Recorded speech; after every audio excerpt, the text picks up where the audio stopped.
Noi abbiamo un grosso problema con i medici di base che mancano, sono pochi, non fanno il filtro, si scarica tutto sul pronto soccorso e questa è la più grave necessità alla quale bisogna dare le risposte. La carenza resta cronica in Veneto così come in provincia di Treviso, dove a fine 2022, secondo i dati più recenti dello SPCGL, mancavano all'appello 77 medici di medicina generale. Questo significa circa 115.000 trevigiani senza un'adeguata copertura, 200 i dottori di famiglia persi in un decennio nella Marca, 1.000.000 nel Veneto, con ULSS e Regione che stanno da tempo correndo ai ripari. A Treviso, per esempio, si continua con la ricerca di incarichi provvisori e l'ampliamento volontario del massimale di assistiti da 1.500 a 1.800, numeri e prospettive passate in rassegna a Mogliano da CGIL e Cisle-Will, che hanno lanciato un nuovo SOS generale che riguarda inevitabilmente le liste d'attesa, la salute mentale e una popolazione che invecchia. Sta crescendo nell'ultimo anno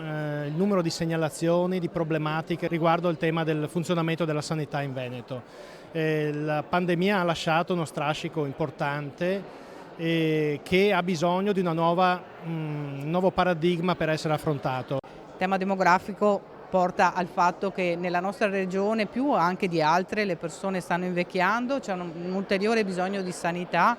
e anche di assistenza. E se i sindacati chiedono alla Regione una nuova stagione programmatoria, Venezia manda un messaggio chiaro a Roma in materia di trasferimento delle risorse. È chiaro che il post-Covid ci fotografa una sanità in difficoltà, una sanità che ha bisogno di finanziamenti, da qui la richiesta forte a livello nazionale di non definanziare il fondo nazionale ma di continuare a incrementare il fondo nazionale e poi con interventi puntuali che sono sicuramente quelli legati al PNRR e al potenziamento della parte territoriale che deve fare da collante rispetto alla parte ospedaliera.